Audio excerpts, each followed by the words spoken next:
ওম নমো ভগৱতে বাসুদেৱায়। নমস্কাৰ, মই এষ্ট্ৰলজাৰ বিনয় Kashyap, Prayag astrology solution আৰু ৰিচাৰ্চ চেণ্টাৰৰ পৰা আপোনালোকক স্বাগতম জনাইছোঁ। আজি আমি মেঘ লগ্নত শুক্ৰ দেৱতাই 12টা ভাৱত কেনে ৰিজাল্ট দিব তাৰ ওপৰত আলোচনা কৰিম। চাওক, শুক্ৰ দেৱতাৰ দৃষ্টি এটাই আৰু শুক্ৰ দেৱতা লগ্নৰ পৰা সপ্তম দৃষ্টি নিজৰ ৰাশিতে দিব। কেনেকুৱা ৰিজাল্ট আহিব যে জাতক সুন্দৰ হ'ব, বলিষ্ঠ হ'ব আৰু তেনে জাতক বহুত প্ৰতিষ্ঠিত হয়, বহুত চতুৰ হয়। তেনে জাতকৰ স্ত্ৰী সুখ থাকিব, ব্যৱসায়িকভাৱে তেওঁ এজন সফল ব্যৱসায়িক হ'ব। পাৰিবাৰিক সম্বন্ধৰ ক্ষেত্ৰত কিন্তু তাত বাধা থাকিব।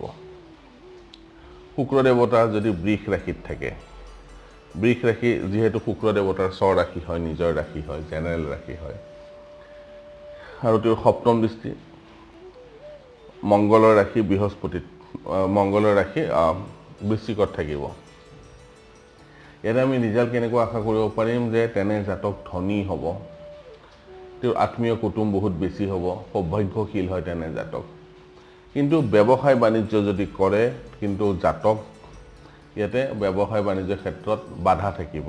কাৰণ কিয়, তুলা ৰাশি সপ্তম ভাৱত পৰিল, ব্যৱসায় বাণিজ্যৰ ক্ষেত্ৰত বাধা থাকিব আৰু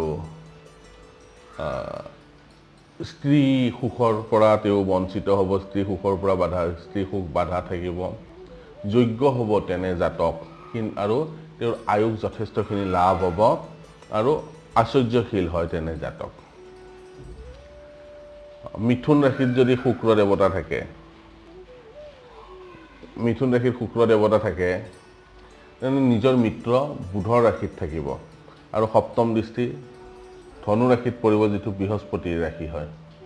জাতক বহুত পৰাক্ৰমী হ'ব, জাতক বহুত চতুৰ হয়, সাহসী হয়।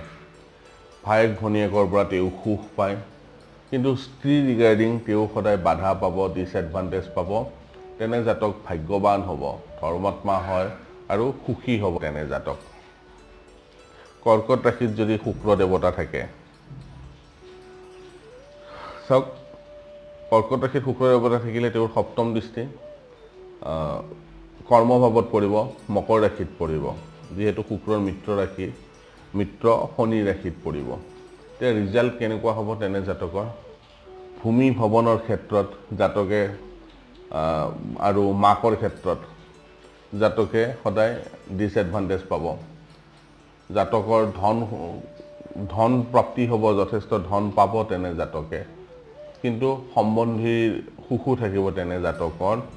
ব্যৱসায়িক কিন্তু তেনে জাতকে বাধা পাব, স্ত্ৰী সুখত তেওঁ ডিছএডভান্টেজ পাব আৰু যদি ব্যৱসায় কৰে কঠোৰ পৰিশ্ৰমৰ দ্বাৰাহে জাতকৰ উন্নতি হ'ব। আৰু সিংহ ৰাশিত যদি শুক্ৰ দেৱতা থাকে, শত্ৰু ৰাশিত থাকিল, সিংহ ৰাশিৰ অধিপতি সূৰ্যৰ লগত যিহেতু শত্ৰুতা আছে, আৰু তেওঁৰ সপ্তম দৃষ্টি শনি দেৱতা মূল ত্ৰিকোণ ৰাশি কুম্ভ ৰাশিত পৰিব। ইয়াত কি হ'ব? সন্তান জাতকৰ দেৰিকৈ হ'ব, বিদ্যা লাভত বাধা থাকিব তেনে জাতকৰ, আৰু বাধাৰ পিছতো যদি কষ্ট কৰে তেনেহ'লে বিদ্যা লাভ হয় তেনে জাতকৰ। আয়ুস বৃদ্ধি হয়, ভাগ্যত উন্নতি হয় তেনে জাতকৰ ধন বৃদ্ধি হয় আৰু জাতক সুখী হয় তেনে জাতক। কিন্তু বিদ্যাৰ ক্ষেত্ৰত, সন্তানৰ ক্ষেত্ৰত অলপমান চিন্তা কৰিবলগীয়া কথা। আৰু কিন্তু তেওঁৰ ইচ্ছা পূৰ্তি হ'ব, যিহেতু শুক্ৰ দেৱতাৰ সপ্তম দৃষ্টি কুম্ভ ৰাশিত পৰিব। শুক্ৰ দেৱতা কন্যা ৰাশিত যদি থাকে, ঠিক আছে, শুক্ৰ দেৱতা কন্যা ৰাশিত নিজ হয় আৰু তেওঁৰ শুক্ৰ দেৱতাৰ উচ্চ দৃষ্টি মীন ৰাশিত পৰিব। এতিয়া ৰিজাল্ট কেনে হ'ব যে তেনে জাতকে যদি মেঘ লগ্নত যদি শুক্ৰ কন্যা ৰাশিত থাকে, যদি তেনে জাতকে ফৰেন লেণ্ডৰ লগত কিবা কাম কাজ কৰে, তেনেহ'লে তেনে জাতকে যথেষ্টখিনি এডভান্টেজ পাব। জাতকৰ ব্যয় বহুত হ'ব, ন ডাউট ব্যয় হ'ব, কিন্তু তেওঁ লাভো বহুত হ'ব ফৰেন লেণ্ডৰ লগত কাম কৰিলে। আৰু জীৱনৰ প্ৰত্যেক স্তৰত যদি কাম কৰে, তেনেহ'লে জাতকে বহুত ঘাত প্ৰতিঘাত আৰু কষ্টৰ মাজেদি তেওঁ জীৱনটো আগবঢ়াই নিব লাগে আৰু বুদ্ধি আৰু পৰিশ্ৰমৰ দ্বাৰা তেনে জাতকে সফল হয় সেইকাৰণে তেনে জাতকক অলপমান জীৱন ষ্ট্ৰাগল থাকে লাগাতকৈ বেছি ষ্ট্ৰাগল হয় কিন্তু পিছলৈ তেওঁৰ সফল হোৱা দেখা পোৱা যায় শুক্ৰ দেৱতা যদি তুলা ৰাশিত নিজৰ ৰাশিতে যদি থাকে আৰু সপ্তম দৃষ্টি লগ্নত দিব মেঘ ৰাশিত দিব চাওক তেনে জাতকে কি হয় স্ত্ৰী বহুত অত্যন্ত ধুনীয়া হয় ব্যৱসায়ত তেনে জাতকৰ যথেষ্টখিনি সফলতা পায় সুন্দৰ হয় তেনে জাতক আৰু কাৰ্য কৰিবলৈ তেওঁ সক্ষম হয় কাৰ্য কুশল হয় তেওঁ স্বাস্থ্য খুব ভাল হয় আৰু তেনে জাতক বহুত চতুৰ হয় কিন্তু বহুত ধনীও হয় শুক্ৰ দেৱতা যদি বৃশ্চিক ৰাশিত যদি থাকে তেওঁ সপ্তম দৃষ্টি নিজৰ ৰাশিত পৰিব বৃষ ৰাশিত পৰিব চাওক ইয়াতে কি হ'ব ব্যৱসায়ৰ ক্ষেত্ৰত বা স্ত্ৰী ধন আত্মীয় কুটুম বা পৰিয়ালৰ আদিৰ কাৰণে সুখত কিন্তু জাতকে সদায় ডিসএডভান্টেজ পাব পৈতৃক সম্পত্তি তেনে জাতকৰ লাভ হ'ব নো ডাউট তাত কোনো ডাউট নাই যে পৈতৃক সম্পত্তি তেওঁ পাবই আৰু বহুত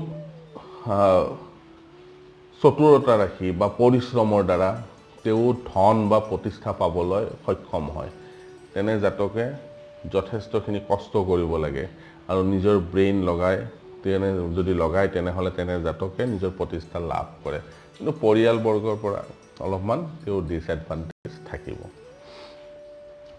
শুক্ৰ দেৱতা যদি ধনু ৰাশিত থাকে চাওক শত্ৰু বৃহস্পতি ৰাশিত থাকিব আৰু 7 নম্বৰ দৃষ্টি তেওঁ তৃতীয় ভাৱ মিত্ৰ বুধৰ ৰাশিত পৰিব চাব যে তেনে জাতক কি হয় সুখী হয় ধনী ভাগ্যৱান ধৰ্মাত্মা ধৰ্মৰ প্ৰতি আস্থা পৰাক্ৰমী সৰু ভায়েক ভনীয়েকৰ পৰা সুখ পায় তেনে জাতকে কাৰণ তেওঁৰ সপ্তম দৃষ্টি পৰাক্ৰম ঘৰত সৰু ভায়েক ভনীয়েকৰ তাত পৰিব সুখ পাব সুন্দৰ হ'ব আৰু তেওঁৰ খুব ধুনীয়া ভাল পত্নী থাকে আৰু লগতে ব্যৱসায়ৰ ক্ষেত্ৰতো জাতকে এডভান্টেজ পায় মকৰ ৰাশিত যদি শুক্ৰ দেৱতা থাকে মিত্ৰ শনি ৰাশিত শুক্ৰ দেৱতা থাকিব আৰু তেওঁৰ সপ্তম দৃষ্টি চতুৰ্থ ভাৱ সুখ সুবিধাৰ ভাৱত পৰিব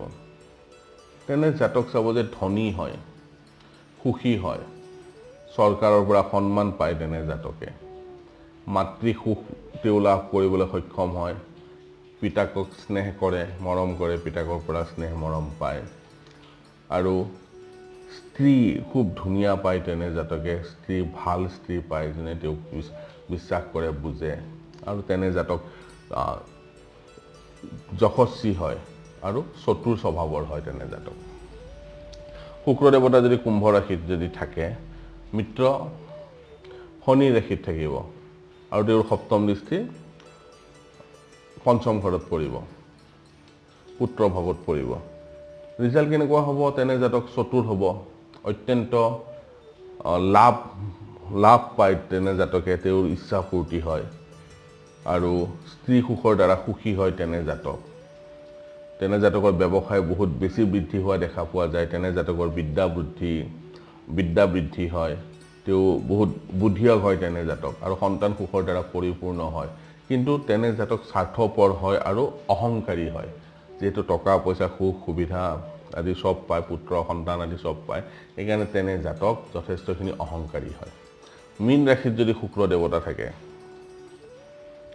মীন ৰাশিত শুক্ৰ দেৱতা যদি থাকে উচ্চ ৰাশিত থাকিব আৰু তেওঁৰ সপ্তম দৃষ্টি কন্যা ৰাশিত নিজ ৰাশিত পৰিব চাওক যদি ফৰেন লেণ্ডৰ লগত তেনে জাতকে যদি কাম কৰে তেনেহ'লে তেনে জাতকে সদায় লাভত থাকিব আৰু ফৰেন লেণ্ডৰ লগত যদি তেওঁ বিদেশৰ লগত যদি তেওঁৰ সম্পৰ্ক গঢ়ি উঠে বিদেশত যদি যায় কিবা কাম কৰে তেনেহ'লে তেনে জাতকে যথেষ্টখিনি লাভৰ মুখ দেখা পাব কিন্তু বহুত তেওঁ খৰচো বহুত বেছি হ'ব আৰু তেওঁ ভেদভাৱৰ কাম কৰি চাব যে কোনোবাই কাৰোবাক কিবা কিবি কয় ইয়াৰ কথা তাক কয় তাৰ কথা ইয়াক কয় নিজৰ কাম কিন্তু হাসিল কৰি ল'ব পাৰে আৰু তেওঁৰ জীৱন কিন্তু অলপ হ'লেও ষ্ট্ৰাগল থাকিব, সংঘৰ্ষ ভৰা হৈ থাকিব।